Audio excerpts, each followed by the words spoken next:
Hi friends, welcome back to Anvik YouTube channel. ಇವತ್ತು ನಾವು hotel style ನಾಟಿ ಚಿಕನ್ ಬಿರಿಯಾನಿ ಹೇಗೆ ಮಾಡೋದು ಅಂತ ನೋಡೋಣ. ಮೊದಲು ನಾವು ಒಂದು ದೊಡ್ಡ ಪಾತ್ರೆ ತೊಗೊಂಡು ಅದಕ್ಕೆ 1.5 ಲೀಟರ್ಷ್ಟು ಎಣ್ಣೆನ ಹಾಕ್ಕೊಬೇಕು. ಎಣ್ಣೆ ಚೆನ್ನಾಗಿ ಕಾಯ್ದ ಮೇಲೆ ಅದಕ್ಕೆ ನಾವು 1 ಹಿಡಿಯಷ್ಟು ಪಲಾವ್ ಎಲೆ, ಕಲ್ಲುವು, ಒಂದು 10 ಸ್ಟಾರ್ ಹೂವು, ಒಂದು 10 ಲವಂಗ, ಚಕ್ಕೆ, ಏಲಕ್ಕಿ, ಕಸ್ತೂರಿ ಮೇಥಿ, ಸೋಂಪು ಇದಿಷ್ಟನ್ನು ನಾವು ಹಾಕ್ಕೊಂಡು ಎಣ್ಣೆಗೆ ಚೆನ್ನಾಗಿ ಫ್ರೈ ಮಾಡ್ಕೊಬೇಕು. ಅದೆಲ್ಲ ಸ್ವಲ್ಪ ಫ್ರೈ ಆದಮೇಲೆ ನಾವು ಇದಕ್ಕೆ ಅರ್ಧ ಕೆಜಿಯಷ್ಟು ಕಟ್ ಮಾಡ್ಕೊಂಡಿರೋ ಈರುಳ್ಳಿನ ಹಾಕ್ಕೊಂಡು ಸ್ವಲ್ಪ ಹುರ್ಕೊಳ್ಳೋಣ. ಈರುಳ್ಳಿ ಸ್ವಲ್ಪ ಫ್ರೈ ಆಗಿ ಕಲರ್ ಚೇಂಜ್ ಆದಮೇಲೆ ಇದಕ್ಕೆ ನಾವು ಅರ್ಧ ಕೆಜಿಯಷ್ಟು ಕಟ್ ಮಾಡ್ಕೊಂಡಿರೋ ಟೊಮ್ಯಾಟೊನೂ ಆ್ಯಡ್ ಮಾಡೋಣ. ಟೊಮೊಟೊ ಇವಾಗ ಸ್ವಲ್ಪ ಬೇಯಲಿ. ಟೊಮ್ಯಾಟೊ ಬೆಂದಿದ್ದೆ. ಇವಾಗ ನಾವು ಇದಕ್ಕೆ ಅರ್ಧ ಕೆಜಿಯಷ್ಟು ರುಬ್ಕೊಂಡಿರೋ ಈರುಳ್ಳಿ ಪೇಸ್ಟ್ನ ಆ್ಯಡ್ ಮಾಡ್ಕೋಬೇಕು. ಹಾಗೆ 1/4 ಕೆಜಿಯಷ್ಟು ಶುಂಠಿ ಪೇಸ್ಟು ಹಾಗೂ ಅರ್ಧ ಕೆಜಿಯಷ್ಟು ಬೆಳ್ಳುಳ್ಳಿ ಪೇಸ್ಟ್ನ ಹಾಕ್ಕೊಂಡು ನಾವೆಲ್ಲನೂ ಒಂದ್ಸಲಿ ಚೆನ್ನಾಗಿ ತಿರ್ಕೊಳ್ಳೋಣ. ಈಗ ಇದಕ್ಕೆ ನಾವು 1/4 ಕೆಜಿಯಷ್ಟು ಹಸಿಮೆಣ್ಸಿಕಾಯಿನ ರುಬ್ಕೊಂಡಿರೋ ಪೇಸ್ಟ್ನ ಆ್ಯಡ್ ಮಾಡ್ಕೊಳ್ಳೋಣ.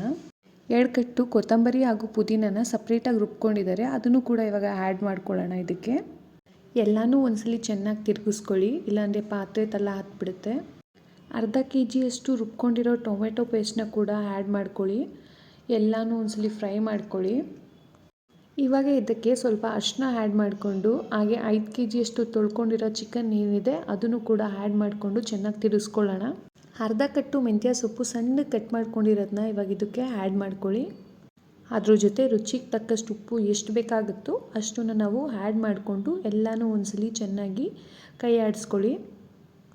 ಈಗ ಇದಕ್ಕೆ 2 ತೆಂಗಿನಕಾಯಿನ ರುಬ್ಕೊಂಡಿರೋ ಪೇಸ್ಟ್ನ ಆ್ಯಡ್ ಮಾಡಿಕೊಂಡು ಇವಾಗ ಇದಕ್ಕೆ ಅರ್ಧ ಲೀಟ್ರಷ್ಟು ಮೊಸರನ್ನ ಕೂಡ ಆ್ಯಡ್ ಮಾಡ್ಕೊಳ್ಳೋಣ.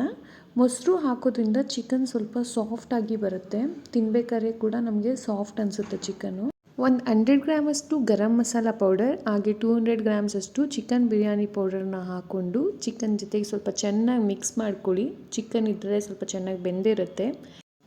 ಇವಾಗ ನಾವು ಇದಕ್ಕೆ 4 ಕೆಜಿಯಷ್ಟು ನಾರ್ಮಲ್ ರೈಸ್ ಹಾಗೂ 2 ಕೆಜಿಯಷ್ಟು ಬಾಸುಮತಿ ರೈಸ್ನ ಹಾಕ್ಕೊಳ್ಳೋಣ. ಹಾಕ್ಕೊಂಡು ಸ್ವಲ್ಪ ಚೆನ್ನಾಗಿ ತಿರ್ಕೊಳ್ಳಿ, ಇಲ್ಲಾಂದರೆ ಪಾತ್ರೆ ತಲ ಹತ್ಬಿಟ್ರೆ ಕಷ್ಟ, ಮಸಾಲೆ ಎಲ್ಲ ಹಾಕಿರ್ತೀವಲ್ಲ ಹಾಗಾಗಿ. ಅಕ್ಕಿ ಎಲ್ಲ ಸ್ವಲ್ಪ ಚೆನ್ನಾಗಿ ತಿರ್ಕೊಂಡ್ಮೇಲೆ ನಾವು ಇದಕ್ಕೆ ಮುಂಚೆನೇ ಕಾಯಿಸ್ಕೊಂಡಿರೋಂಥ ಬಿಸಿನೀರನ್ನ ಆ್ಯಡ್ ಮಾಡ್ಕೊಳ್ಳೋಣ. ಅಕ್ಕಿ ಚೆನ್ನಾಗಿ ಬೆಂದು ಒಂದು 90% ಅನ್ನ ಆದಮೇಲೆ ಬಿರಿಯಾನಿ ಮೇಲ್ಗಡೆ ಒಂದು 1/4 ಲೀಟ್ರಷ್ಟು ತುಪ್ಪನ ಮೇಲ್ಗಡೆ ಚೆನ್ನಾಗಿ ಹಾಕಿ, ನಂತರ ಒಂದು ಚಿಕ್ಕ ತಟ್ಟೆನ ಅದ್ರ ಒಳಗಡೆ ಹಾಕಿಬಿಟ್ಟು ಮೇಲ್ಗಡೆ ಒಂದು ದೊಡ್ಡ ತಟ್ಟೆನ ಮುಚ್ಚಿಬಿಟ್ಟು ಒಂದು ದಪ್ಪ ಪಾತ್ರೆಯಲ್ಲಿ ಏನಾದ್ರು ವೆಯ್ಟ್ ಇರೋಂಥದ್ದನ್ನ ಅದ್ರ ಮೇಲೆ ಇಟ್ಬಿಟ್ಟು ದಮ್ ಕಟ್ಟುತ್ತಾರೆ. ನಾನು ಈ ಥರ ದಮ್ ಕಟ್ಟಿದ್ದನ್ನ ಫಸ್ಟ್ ಟೈಮ್ ನೋಡಿದ್ದು. ದಮ್ ಕಟ್ಟುವಾಗ ಸ್ಟವ್ನ ಆಫ್ ಮಾಡ್ಕೊಳ್ಳಿ. ಇನ್ನು 10% ಅಕ್ಕಿ ಏನಿರುತ್ತೋ ಅದು ಇದರಲ್ಲೇ ಚೆನ್ನಾಗಿ ಬೇಯುತ್ತೆ. ಒಂದು 10 ನಿಮಿಷ ಆದಮೇಲೆ ಪಾತ್ರೆ ತೆಗೆದ್ರೆ ನಾಟಿ style chicken dum biryani ready to heat.